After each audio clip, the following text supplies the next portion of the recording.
안녕하십니까. 오피니언 리더들이 보는 신문 Y타임스 뉴스의 주북일입니다. 오늘의 뉴스입니다. 먼저 사진 보시고 뉴스 시작하겠습니다.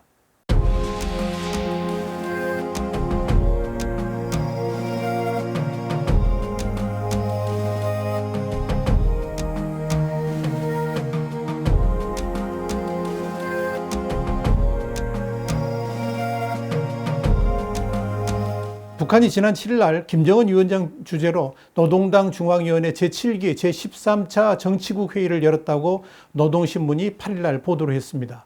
이날 회의에서는 자립경제 발전과 인민생활 향상 방안 등을 논의했다. 이렇게 말했을 뿐 연일 비난 수위를 높이고 있는 대북전단을 비롯한 대남 문제는 전혀 언급되지 않았습니다. 김정은의 공개활동은 지난달 24일 날 당 중앙군사위원회 확대 회의를 주재한 이후에 보름 만에 나타난 겁니다. 노동신문은 정치국 위임에 따라 김정은 동지께서 회의를 사회하셨다 그러면서 회의에서는 나라의 자립경제를 더욱 발전시키며 인민들의 생활을 향상시키는 데서 나서는 일련의 중대한 문제들이 심도 있게 토의됐다라고 전했습니다. 이날 회의에서 김정은은 화학공업은 공업의 기초라 그러면서 화학공업의 구조를 주체화, 현대화의 요구에 맞게 개조하고 지속적인 발전 궤도에 올려 세우기 위한 방향과 방도를 밝혀주셨다. 이렇게 전했습니다. 이어 김정은은 주택건설 같은 이런 평양 시민들의 생활 보장을 위한 국가적 대책도 세우라고 지시했다. 이렇게 전했습니다. 자, 뉴스 쪼개기입니다. 이 뉴스 쪼개기는 오늘의 이 뉴스에 대한 Y타임스 시각을 명쾌하게 정리하는 코너입니다. 참으로 특이한 일이 벌어지고 있습니다. 대남 관계에 있어서 소위 최고 존엄이라고 말하는 김정은은 침묵하고 있는데 김여정이 김정은에게만 사용되던 지시라는 단어를 써가면서 대남 및 대미 문제에 대해서 올 들어 3차례나 담화를 했다는 겁니다. 특히 지난 5일날 통일전선부 담화에서는 김여정을 가리켜서 뭐라고 그랬느냐, 대남 사업을 총괄하는 제1부부장이라고 소개를 했습니다. 또 김여정이 4일 발표한 담화문을 집행하기 위한 검토 사업에 착수하라는 지시를 내렸다. 이 지시가 굉장히 중요한 단어입니다. 이건 이미 김여정이 사실상 2인자 반열에 섰고 김정은과 거의 동급으로 대우하고 있다는 의미입니다.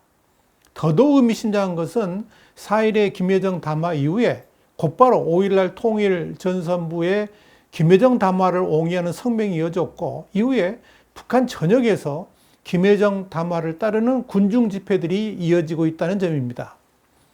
여기에 노동신문을 비롯한 북한의 거의 모든 매체들이 이를 대대적으로 보도를 하고 있습니다. 노동신문이 김정은 관련 1호 행사 보도 외에 이렇게 엄청난 지면을 할애해가지고 집중 보도를 한 적이 있었나 싶을 정도로 이례적입니다. 김여정이 대외적 위상과 함께 대내적으로도 대남 및 대미 정책을 총괄하는 실질적 책임자이고 집행자로 우뚝 선 것으로 보입니다. 통일전선부가 김여정 지시와 관련해서 개성 북남 공동연락사무소부터 결단코 철폐할 것, 또 접경지역에서 남측이 골머리가 아파할 그런 일판을 벌여도 할 말이 없게 될 것, 이렇게 말한 부분에 대해서 우리는 눈여겨봐야 됩니다. 이것은 김여정이 대남 공작기구인 통전부, 통일전선부를 말하는 거죠. 또 국무위원회 직속인 대남기구죠. 조국평화통일위원회, 조평통이라고 그럽니다. 그리고 심지어 군부까지 완전히 장악하고 있다고 해석할 수가 있습니다. 김여정이 이렇게 전면에 나선 이유는 아마도 김정은의 건강이 가장 큰 배경인 것으로 보입니다. 김정은이 겉으로는 건강해 보입니다만 사실 그렇게 상태가 썩 좋은 건 아니라는 것이 미국의 판단입니다. 그래서 지금 미국 내에서는 김정은 이후를 준비해야 된다는 주장들이 많이 나오고 있습니다. 심지어 북한 급변 사태를 대비하는 플랜을 재정비해야 된다는 말까지 많이 나오죠. 미국 의회에서 그렇습니다. 이런 상황에서 스트레스를 많이 받는 대남 그리고 대미 정책 수행을 아예 김여정에게 맡겨서 권한위임을 했을 가능성이 큽니다. 역할 분담을 했다는 의미죠. 이렇게 북한에게 있어서 정말 중요한 분야인 대남 대미 전략을 김여정이 수행하면서 통치 전면에 나서게 된 겁니다. 그렇게 함으로써 혹시 김정은에게 변고가 생기더라도 자연스럽게 권력 승계를 할 수 있는 기반을 만들고 있다, 이렇게 볼 수 있을 겁니다. 또 하나는 국합, 배드캅 전략 가능성입니다. 이건 북한 주민을 위한 경제 부문 같은 이런 좋은 이미지를 줄 수 있는 분야는 김정은이 전면에 나서는 국합 역할을 맡고요. 대신 미국과 한국과의 싸움, 여기는 이제 김여정이 나서는 배드캅 역할을 자처하고 나선 것이 아닌가 이렇게 볼 수도 있을 겁니다. 그렇게 되면 대남 도발로 인해 가지고 나중에 문제가 심각해지더라도 국합이었던 김정은이 다시 전면에 나서면서 문제 해결의 여지를 남겨둘 수 있게 됩니다. 어떻게 해석을 하든 북한이 이제 정면 돌파전을 실행할 가능성이 높아졌습니다. 일단 북한은 김여정을 앞세워서 대남 도발을 할 것으로 보입니다.